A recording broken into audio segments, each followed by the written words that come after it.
Hello, this is a short video about the upcoming full moon in Sagittarius from Profiler Astroblog. So when we look at this full moon, it's actually really complicated. There's so much in it, so I'm just going to pull out a few factors, and yeah, a lot of people will be talking about this full moon, and everyone places their emphasis differently. So there's always chance of finding something different in every different reading you listen to. The full moon is on the morning of the 11th in universal time. And obviously in Sagittarius we're going to look at Jupiter. Jupiter's in Cancer, and Jupiter is complicated. Jupiter is in Cancer, conjunct Mercury in Cancer. So the two together really emphasize feelings of patriotism and nationalistic values. The cardinal signs are really into survivalism. It's based on existentialism. So it's not your fixed sign type of survivalism. It's the endurance of the lineage. So cardinals are really interested in heritage and ancestry, the tribe that you belong to, the family you belong to. And so this also evokes ethnicity factors. So it can, under duress, issues of ethnicity can get in the mix and be a source of conflict where one tribe wants to exclude another tribe, and there's vastly different values, vastly different heritage, and there can be conflicts around this. We know this, we see it everywhere, we see it as a source of war.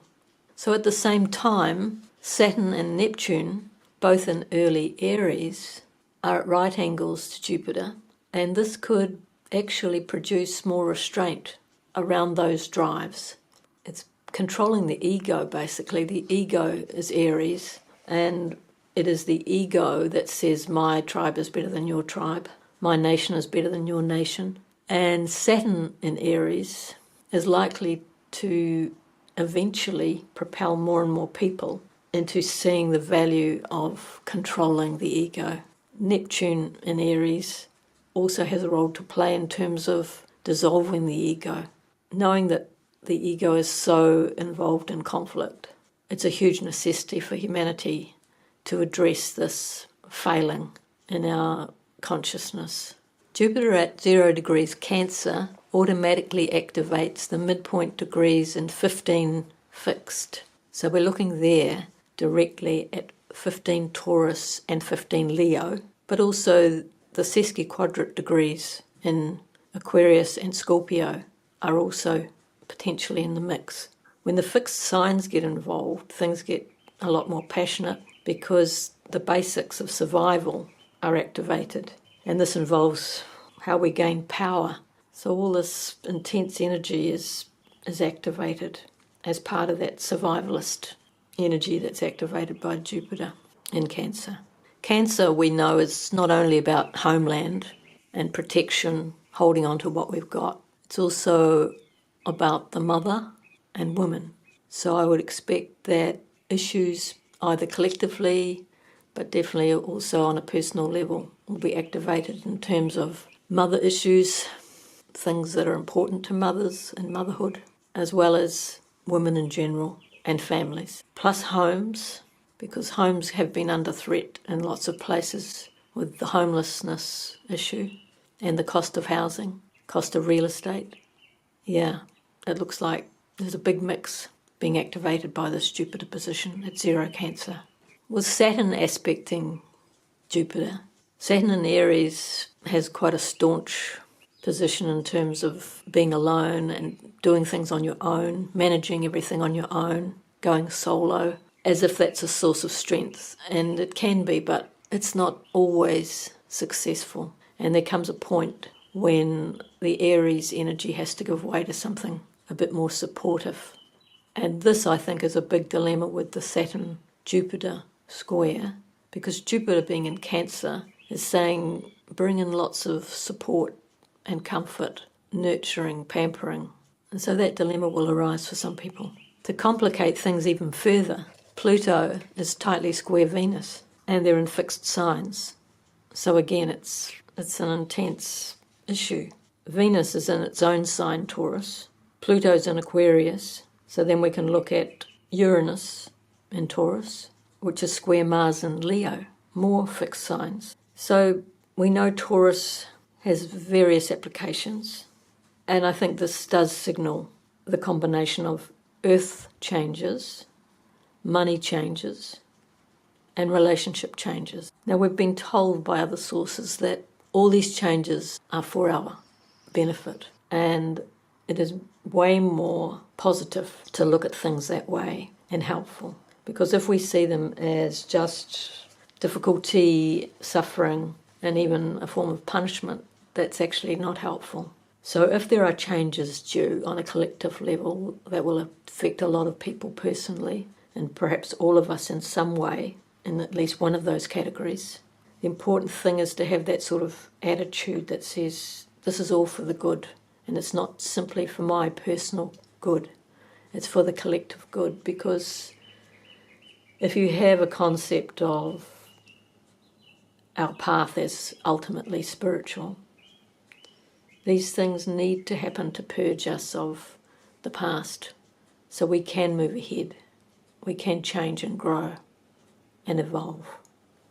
We know that each planetary pairing has a multitude of potential manifestations, but contagion is definitely one associated with that combination of Jupiter and Neptune. Jupiter increases the spread of something, and Neptune is the ability for disease to manifest. Some of you may know that I've done quite a bit of work on the Jupiter-Saturn cycle. In fact, I've probably got a book ready to produce, but still not completed. The transits of the past couple of years for Pisces haven't been that easy, so my plans have been shelved and delayed. Having said that, we can look at the onset of the Jupiter-Saturn cycle. You need to look at the full pattern on the day. You don't just look at the conjunction itself and the sign it's in and the house it's in. There's much, much more to it. So we know it was in Aquarius when Jupiter and Saturn conjuncted December 2020. And now it's the first quarter square. And using Rudyard's framework as applied to the solar-lunar cycle, when planets are having that relationship where the faster one is moving away from the slower, and in this case it's Jupiter moving away from Saturn. Saturn's still in Aries, Jupiter moving into Cancer. So we know that this represents a crisis point in development, because Jupiter and Saturn are very much concerned with the nature of society, how it's functioning, how it's structured, what its values are, and critical points can move us very significantly ahead. At the square juncture, there's a crisis of viability and whether current paradigms remain appropriate. And so things have to be seriously looked at in terms of what is working and what's not working. And so expect a lot of challenges around that in the political domain and from public discontent, protest and challenge to governments around policies being made that are highly unpopular. And this could bring in the Pluto-Venus energy as well.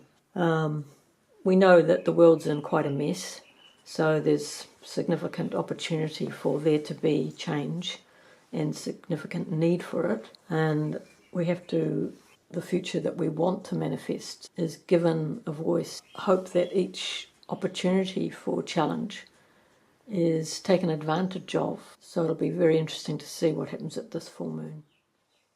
So to give an example of Jupiter-Saturn cycle dynamics, I've put up the most recent conjunction chart, being 21st December 2020, at Universal Time 1820. This is laid out for London for convenience. So the reason is because this chart has high relevance for the cardinal era beginning 2025, when we've got Saturn, Jupiter, and Neptune factors involved. Generally, we might have assumed that Neptune in Pisces has been the prime suspect in disordering humanity in recent years. But this chart contains many indicators involving the cardinals that have impacted how we relate to each other, to ourselves, and to life itself. So I'll just mention the ones that are very tight and all in early cardinal between 0 and 5 degrees. We've got the Sun conjunct Mercury in Capricorn. We've got Mercury on the Moon Chiron midpoint. So Sun Mercury equals Moon Chiron. Chiron's on the Jupiter-Saturn Venus midpoint. And Chiron is on the Mars-Neptune midpoint. Now to me, that's a heck of a lot. And I believe it's very significant in accounting for the depth of human wounding that permeates the collective unconscious in this era and how impactful it has been since the first year of the COVID pandemic.